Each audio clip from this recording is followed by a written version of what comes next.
Ik maai hem uit namen van de provincie dit bordje oorhandigen. Ik hoop dat je er een heel mooi plakje van vindt. Ja. En wij wensen hem een heel soort geluk. En dat het je hem goed keer mij en zijn oor je hem werk.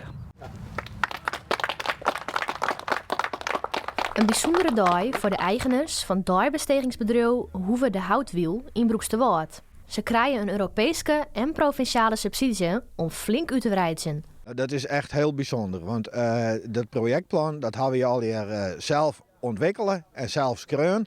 Wij proberen je een dagbesteding op te richten waar 30 tot 40 mensen een plakje vinden kunnen aansen.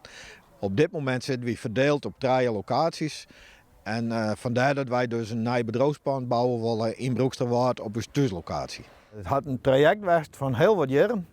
We zijn al heel wat jaren met dit project aan de gang. En we zijn blij dat we nu eindelijk zo hier binnen. Dat we in elk geval de subsidie binnen hebben. Dit houdt dus echt een goede trouw in de rug. Naast het bedrijfsplan moet er ook een kas en een camping komen.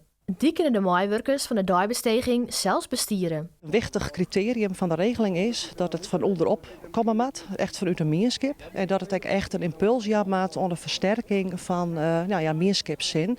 En ook de sociale infrastructuur, dat er verschillende mensen om mij werken, verschillende partijen. Dus echt de geerwerking is heel wichtig. We willen heel graag mensen helpen om weer een beetje zin aan hun leven te gaan.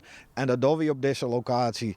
En dat is dan net alleen voor de mensen zelf, maar we zorgen ook naar het milieu en verschillende aspecten om op een goede manier met de dingen om te gaan.